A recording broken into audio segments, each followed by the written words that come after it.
Guys, jumping into Modern Warfare 3, are you tired of your aim looking like this? That's a good grip. And you want it to look a little more like this? Oh my god. Then you've come to the right place. I'm iTags, and I'm here to teach you how to aim like the pros. Alright, to start with the boring stuff and get it out of the way so that we can build on it as we progress through this video, we're going to start with some settings. So I'm not going to go through every setting possible, as I have general settings videos for what I suggest players use and do in the card above. But there are a couple settings I want to touch on that helped me increase my accuracy substantially. Now one of these settings is only for controller, while the second setting is going to be for both controller and mouse and key. So don't worry, mouse and key, I haven't forgotten about you. So we're going to head over to your controller settings for this first one. You're going to go to dead zone input and you're going to expand it so you can see all of the options here. Essentially what you can look at dead zones as is how responsive is my analog stick when I press on it. So if you take a look at the test stick dead zone area, this is going to show us how sensitive our changes are for our analog sticks and how responsive everything is, which can in turn affect your aim and accuracy. So if you're a controller player, you want to lower your right stick minimum as low as possible before you start getting stick drift. I have to stop at 4, some people can go all the way to 1, and some people like a little bit of stick drift so they go all the way down to 0. I don't recommend that unless you are just a really cracked player and want really responsive aim that you're able to control. So continuing on, make sure your right stick minimum is low as possible without any stick drift. Jumping down to your right stick max, this is where it gets a little interesting, and a lot of people I feel have probably never toyed with this. So I have mine currently set to 88, default is at 99. I recommend staying anywhere between 85 and 99. Don't go any lower because you're going to start to have way too responsive of a right analog stick and you're going to start missing a lot of shots. So if you notice, after changing my right stick maximum to 88, that red zone on the right hand side has increased in size.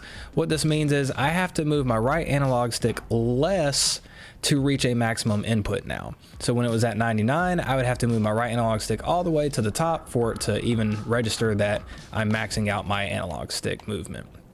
Now that I've decreased that range, it's going to hit the maximum a lot quicker.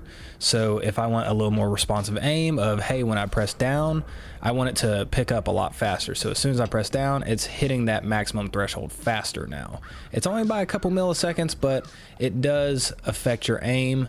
If you want to test it, I recommend just going in, shooting some bots, or even going into the testing range and just lowering it, see how more responsive it feels. Don't do it too low because you'll start to run into issues where you're overcorrecting a lot of shots because it's too responsive and you're having trouble reacting to it. Alright guys, jumping into the second setting. This one, as I promised, is for both mouse and controller. So I'm not going to spend a ton of time on it. It's pretty self-explanatory. Essentially, you have a sensitivity that you set up for your controller. Mine is set to 7.7. A lot of people start with 6.6. And then you're going to have a ADS sense multiplier, as well as on mouse and keyboard, you're going to have an ADS sense multiplier and your normal mouse sensitivity. So all I recommend is if you have a sensitivity that you feel very comfortable with your hip movement, where you're not aimed down sights and you're able to track people that are sliding left and right, or you just feel comfortable with that general sensitivity, keep that there. But if you feel like you're starting to miss shots when you aim down sights and try to track people, whether it be from medium to long range distance, I would highly recommend trying to toy with your ADS sensitivity multiplier. But if you're somebody like me that likes to have a little bit faster hip fire sensitivity so that I can whip around and track people that are sliding all the time, especially with the new movement involved, I have my sensitivity set to a 7.7. But when I aim down sights, I want my sensitivity to be a little bit slower so I can be more accurate and track my shots on the enemy from different ranges.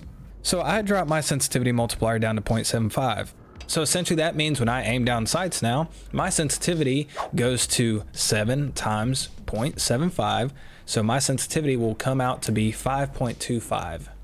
Like I said, if you feel like you're missing shots, both mouse and key or controller, from range especially, and you just want to be a little more accurate, I highly suggest toying with that, dropping it down by 0.05 at a time just to see if you like it, if it's too slow, too fast, and then making adjustments from there. So next tip that comes in is such an overlooked skill, and so many players, especially on controller, fail to practice or improve upon this skill, causing them to lose most battles that they probably should win in a 50-50 situation. And that, ladies and gentlemen, is centering. So jumping into centering It's very simple and straightforward, but it's a very unique skill that a lot of people aren't practicing or trying to even consciously be aware of.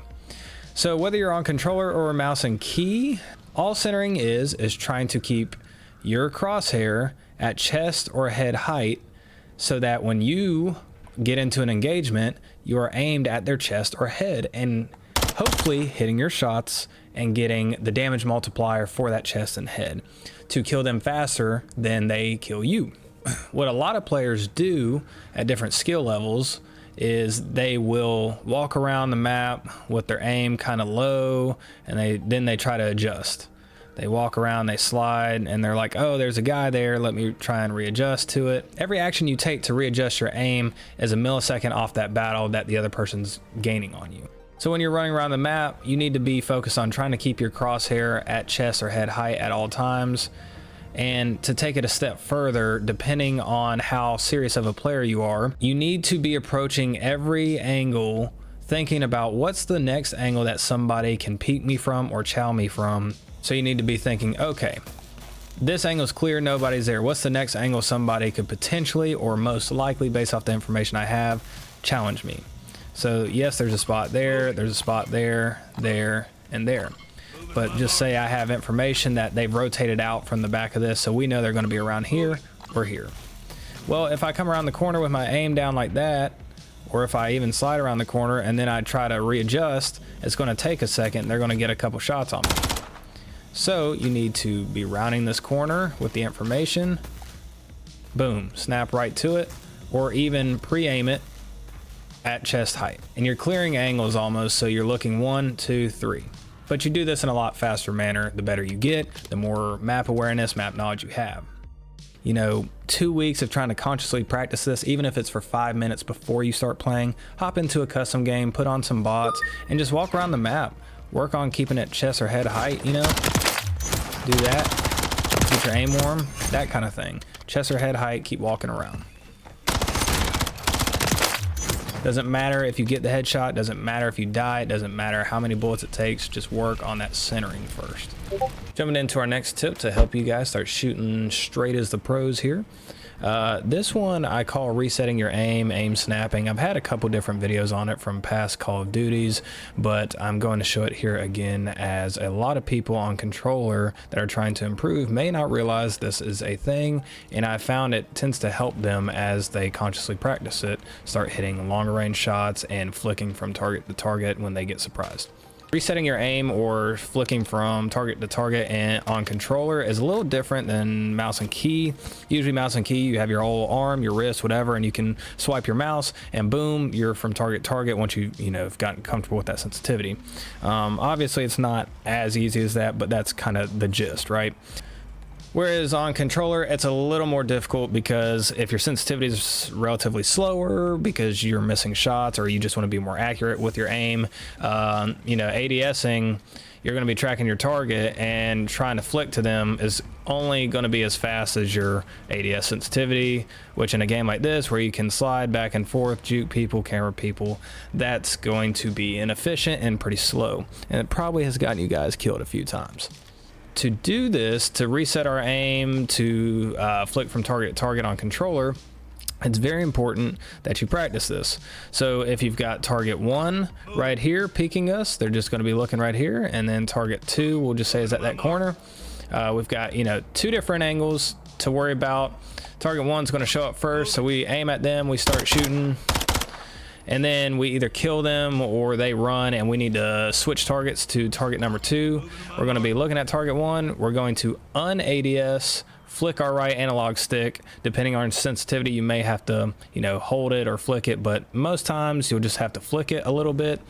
And when you flick it just enough and hit left trigger again, when you do that and this enemy's standing right here, your controller's aim assist is going to take over the rest of that gap. So the idea behind it is, obviously I'm going to flick my analog stick as fast as I can, but when I hit that left trigger, if they're remotely close to my crosshairs when I flicked my analog stick, that aim assist is going to engage, and when I snap in with my left trigger, it's going to be hopefully about chest height if we're practicing our centering, and we're going to be able to flick to that target. Now this is kind of a twofold thing, because not only are we using this to flick from target to target effectively, but we can also use this to reset our aim when we lose the target. So say for instance, I'm sitting here and I'm fighting somebody, I'm fighting enemy A, and enemy B just comes out of nowhere and slides under me and is trying to take a close range engagement on me because he caught me off guard. Well, in that case, you know, I may be shooting at enemy A and I see enemy B coming to me, but he slides under my gun. So he's like, you know, like right on me under my gun, so I can't really track him if I stay ADS'd. So what I'm going to have to do, if I lose my target, lose sight of my target, or I need to re-engage my aim assist to try and find my target, I need to once again un-ADS, move my crosshair to the path that I think this target's taking, whether you're trying to cut him off here, whether he's right on you or under you, whether you're flicking to the end of his path, you know, whatever's best for your situation. You're going to just simply un-ADS, re-ADS. Un-ADS, back up, re-ADS. Un-ADS, re-ADS. Now I'm doing all these motions slow so you get the idea. This happens a lot faster, and the next time you watch any pros or streamers, I want you to try and take note of how often they're constantly unengaging and re-engaging their left trigger, their aim assist, whatever you want to call it. Now that we're talking about aim assist, it's not only effective for controller. Mouse and key can benefit from resetting your aim too, for the same reason. If somebody's sliding on you and you're trying to keep your aim on them and track them, staying ADS, yeah, you could potentially track them. You're going to be better off un-ADSing, tracking them, and then re-ADSing for the accuracy. I promise you this is a skill that, you know, whether you're watching somebody like Symphony or any other mouse and key demon, they constantly reset their aim too. They're just not getting the aim assist portion of it. They're just using it to strictly re-engage or find their target in their crosshairs. So we've got a foundation here of different tips that we're building on, right? We've got our general settings, we've got our centering, we've got our aim snapping, aim resetting, whatever you want to call it. And now we're going to look at strictly our aim assist. So this one is just for controller. So if you guys are controller players like me and a lot of my friends, your aim assist is going to be one of your huge tools that you need to learn how to use to the best of your ability. One of the most overlooked things that they do that a lot of people don't realize or really take the time to watch is any fight they're in, whether it's hip fire, whether it's ADS, whether it's close range, long range, whatever, they're constantly engaging their left analog stick. Now you can think back to the start of the video when we were going over dead zones. You always want your left analog stick dead zone all the way to 0. It's kind of a two-part thing. You have a more reactive character when you're touching the analog stick, but not only that, you're able to engage your aim assist a little easier. So what I mean by this is every fight they get in, they're constantly, whether it's slightly pulling back on the analog stick, strafing, moving, you know, up to the right diagonally, left diagonally, backwards, whatever. They're constantly moving their left analog stick in every fight. The reason they're doing this is because with your aim assist settings, if you're rocking default aim assist with dynamic response curve, it is going to help you stay on target. But just look at it this way. You are simply giving an input to the game that's telling it, hey, I'm moving and trying to track targets. I need that aim assist to kick in and turn on. So that's essentially what it's trying to do. If you stand still and do it, they're just going to leave a lot more of it up to your right analog stick. It's not going to be like 0% aim assist, but it's going to be a lot weaker. So next time, watch some of these pros, watch some of these high level players, and watch how they're constantly moving. So now kind of wrapping this all up with a very overlooked or understudied type skill and tip that a lot of these pro players are using that you're probably not in Warzone and multiplayer. So when it comes to your gun builds and your play style, they have to coexist, right? So I am a very aggro, close range type player. I like to move, I like to fidget, I like to constantly be doing something. So when I play, I need my weapons to match a certain play style. I'm speaking a lot more for my Warzone players here because this is something I notice a lot of people struggle with. They grab that meta gun that they saw on TikTok, they load it up, and then they run it into Warzone and they wonder why they're not dropping 50 bombs like Swag and Joe and all these other people. You need to first determine what is your play style.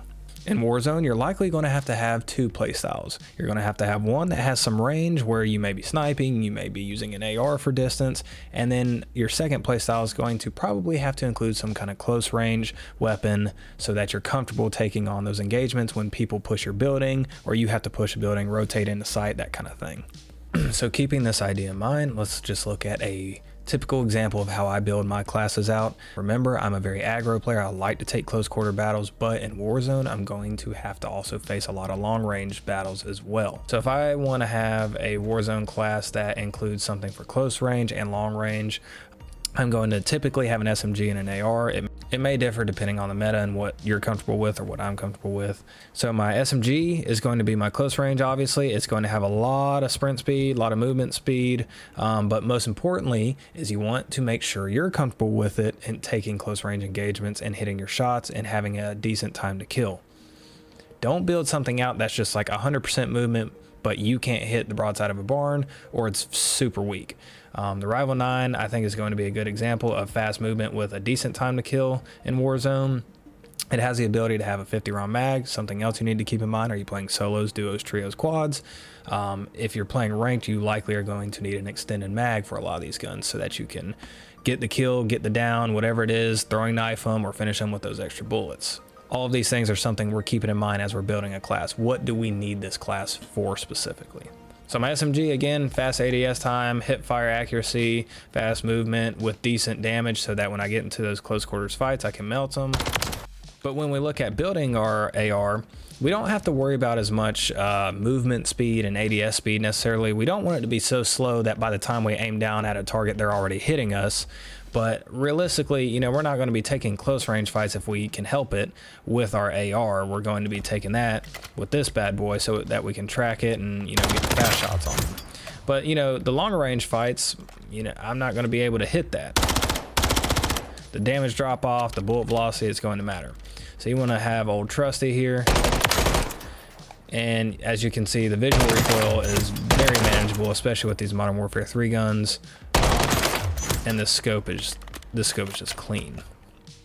So, you know, we built this one out to really focus on accuracy, bullet velocity, range, that kind of thing. If you find it's too slow, maybe swap on one attachment for your ADS speed. But overall, you're not worried about building this rifle for movement and for speed. So though I know it seems very simple, and maybe to some of you guys that play a lot of Warzone or even multiplayer for your gun builds, you kind of already go about it this way. But a lot of people just take what's meta and they think they should be good with it. So I just want to reach out to you guys and say, build what is comfortable and effective for how you play. If that is the meta rifle, the meta shotgun, the meta RPG, build it how you need it. Thank you guys for clicking and checking out this video today. If you learned something new, be sure to hit that subscribe button.